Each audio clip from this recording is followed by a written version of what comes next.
ನಾಗರಾಜ್ ಅವರು ಯಾವ ರೀತಿಯಾಗಿ ತನ್ನ ನೋವನ್ನ ಹೇಳಿಕೊಂಡ್ರು ಅದೇ ರೀತಿಯಾಗಿ ಸಾಕಷ್ಟು ಜನರಿಗೆ ಕೂಡ ಇದೇ ರೀತಿಯಾದಂತಹ ಅನುಭವ ಆಗಿದೆ. ಇನ್ನು ಬಿಜೆಪಿ ಶಾಸಕರಾಗಿರುವಂತಹ ಬಸನಗೌಡ ಪಾಟೀಲ್ ಯತ್ನಾಳ್ ಅವರು ವಿಜಯಪುರದ ನೇರ ಸಂಪರ್ಕದಲ್ಲಿದ್ದಾರೆ.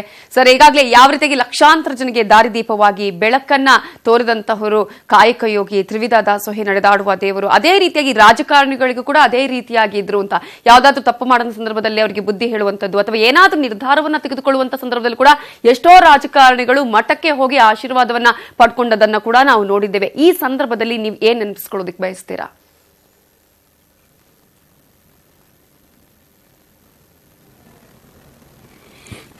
ಇವತ್ತು ತ್ರಿವಿಧ ದಾಸೋಹಿ ಪೂಜ್ಯ ಶ್ರೀ ಶಿವಕುಮಾರ ಮಹಾಸ್ವಾಮಿಗಳ ಒಂದು ಏನು ಲಿಂಗೈಕ್ಯರಾಗಿದ್ದಾರೆ.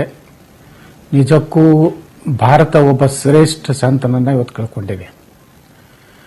ಶಿವಕುಮಾರ ಮಹಾಸ್ವಾಮಿಗಳು ಇಡೀ ತಮ್ಮ ಜೀವನ ಮಕ್ಕಳಲ್ಲಿ ದೇವರನ್ನು ಕಂಡಂತವರು.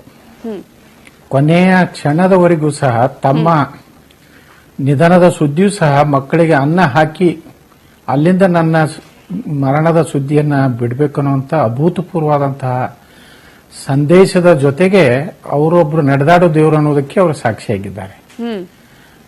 ಏನು ಶಿವಕುಮಾರ ಮಹಾಸ್ವಾಮಿಗಳು ನಾನು ಕೇಂದ್ರದ ಮಂತ್ರಿ ಇದ್ದಾಗ ಅವರ ಆಶೀರ್ವಾದ ಪಡಿಲಿಕ್ಕೆ ಹೋದಾಗ ಅವರು ನನಗೆ ಆಶೀರ್ವಾದ ಮಾಡಿ ಬಹಳ ಒಳ್ಳೆ ಕೆಲಸ ಮಾಡಬೇಕಪ್ಪ ನೀನು, ಅಟಲ್ ಬಿಹಾರಿ ವಾಜಪೇಯಿ ಒಬ್ಬ ಒಳ್ಳೆ ಸಂತ ಈ ದೇಶದ್ದು, ಅವರ ಕೈಯಲ್ಲಿ ನೀನು ಮಂತ್ರಿ ಆಗುವ ಯೋಗ ಸಿಕ್ಕಿದೆ, ಒಳ್ಳೇದನ್ನು ಮಾಡಿರಂದಾಗ ನಾನು ಬಹಳ ಸಂತೋಷದಿಂದ ಬಂದೆ.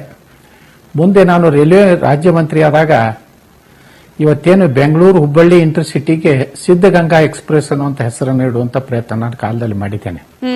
ಯಾಕಂದ್ರೆ ಸಿದ್ಧಗಂಗಾ ಎಕ್ಸ್ಪ್ರೆಸ್ ಅನ್ನುವಂಥ ರೈಲ್ವೆ ಹೆಸರು ನಾಮಕರಣ ಮಾಡುವಂತ ಕಾಲದಲ್ಲೂ ಸಹ ಅವರು ಎಂದೂ ಹೇಳಿರಲಿಲ್ಲ.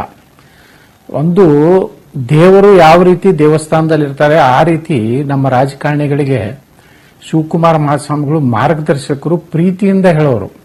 ಯಾವುದೇ ರೀತಿ ಅವ್ರ ಬಲ್ಲಿ ಮಠಕ್ಕೇನೋ ಮಾಡ್ಕೋಬೇಕು ಅಥವಾ ಸ್ವಾರ್ಥಕ್ಕಾಗಿ ನನಗೇನಾದರೂ ಕಟ್ಟಡ ಮಾಡುವುದಿದೆ, ನಮ್ಮ ಹಣ ಬೇಕು ಎಂದೂ ಒಮ್ಮೆನೂ ಯಾರಿಗೂ ಕೈ ಒಡ್ಡದ ರೀತಿಯಲ್ಲಿ ಇವತ್ತು ಕೋಟ್ಯಾಂತರ ಮಕ್ಕಳಿಗೆ ಶಿಕ್ಷಣ ಕೊಟ್ಟಂತ ಬಹುಶಃ ಜಗತ್ತಿನಲ್ಲಿ ಯಾರಾದರೂ ಒಬ್ಬ ಸಂತ ಇದ್ರೆ ಅದು ಡಾಕ್ಟರ್ ಶಿವಕುಮಾರ ಮಹಾಸ್ವಾಮಿಗಳು ಅಂತ ಹೇಳಿ ಇವತ್ತು ನಾವು ಎಲ್ಲರೂ ಹೆಮ್ಮೆಯಿಂದ ಹೇಳುವಂತ ಪುಣ್ಯಾತ್ಮರು.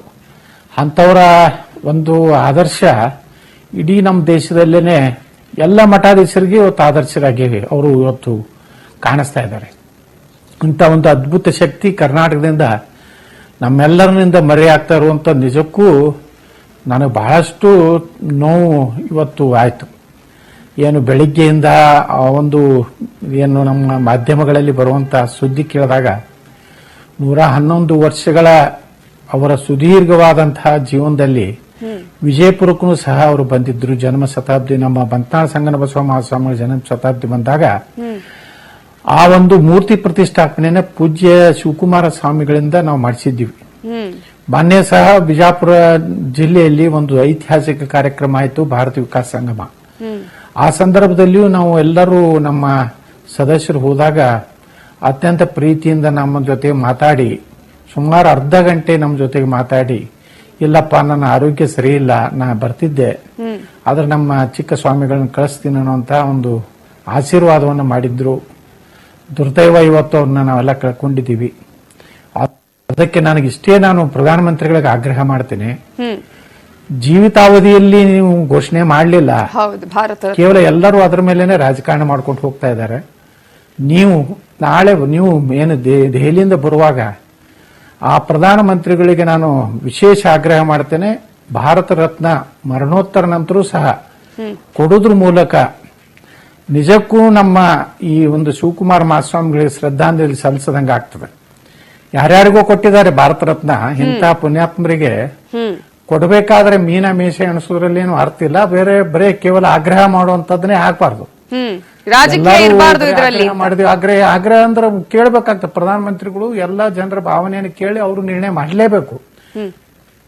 ಇರಬಾರ್ದ್ರಿ ಯಾವ ಕಾಲಕ್ಕೂ ಶಿವಕುಮಾರ ಮಹಾಸ್ವಾಮಿಗಳು ಎಂದೂ ರಾಜಕಾರಣ ಮಾಡಲಿಲ್ಲ. ಯಾರನ್ನೂ ಸಹ ಇವತ್ತು ಡಾಕ್ಟರ್ ಜಿ ಪರಮೇಶ್ವರ್ ಅಂತವ್ರನ್ನೂ ಸಹ ಪ್ರೀತಿಯಿಂದ ಕಂಡವರು, ಖರ್ಗೆ ಅವ್ರನ್ನ ಪ್ರೀತಿಯಿಂದ ಕಂಡವರು, ಇಂದಿರಾ ಗಾಂಧಿ ಅವ್ರ ಪ್ರೀತಿಯಿಂದ ಕಂಡವರು. ಅವರು ಎಂದೂ ಕುಮಾರಸ್ವಾಮಿ ಅವರಾಗಲಿ ಯಾವುದೇ ಅವರ ಬಗ್ಗೆ ಒಂದು ಜಾತಿಯವರು ಸಹ ಇವತ್ತು ಮುಸ್ಲಿಮರು ಸಹ ಇವತ್ತು ಬಡ ಮಕ್ಕಳು ಇಲ್ಲಿ ಶಿಕ್ಷಣ ಕಲಿತಿದ್ದಾರೆ.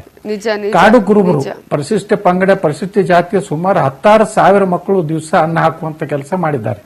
ಅವರಿಗೆ ಎಲ್ಲಿ ಬರ್ತದೆ ಜಾತಿ ಲಿಂಗಾಯತ? ಆ ಆಶಯ ನಮ್ಮೆಲ್ಲರಿಗೂ ಕೂಡ ಇದೆ. ನ್ಯೂಸ್ 18 ಕನ್ನಡ ಕೂಡ ಅದೇ ಅಭಿಯಾನವನ್ನ ಮಾಡ್ತಾ ಇದೆ. ಧನ್ಯವಾದಗಳು ಬಸನಗೌಡ ಪಾಟೀಲ್ ಯತ್ನಾಳ್ ಅವರೇ, ನ್ಯೂಸ್ 18 ಜೊತೆ ಮಾತನಾಡಿದಕ್ಕಾಗಿ, ನಿಮ್ಮ ನೆನಪನ್ನ ಹಂಚಿಕೊಂಡದಕ್ಕಾಗಿ.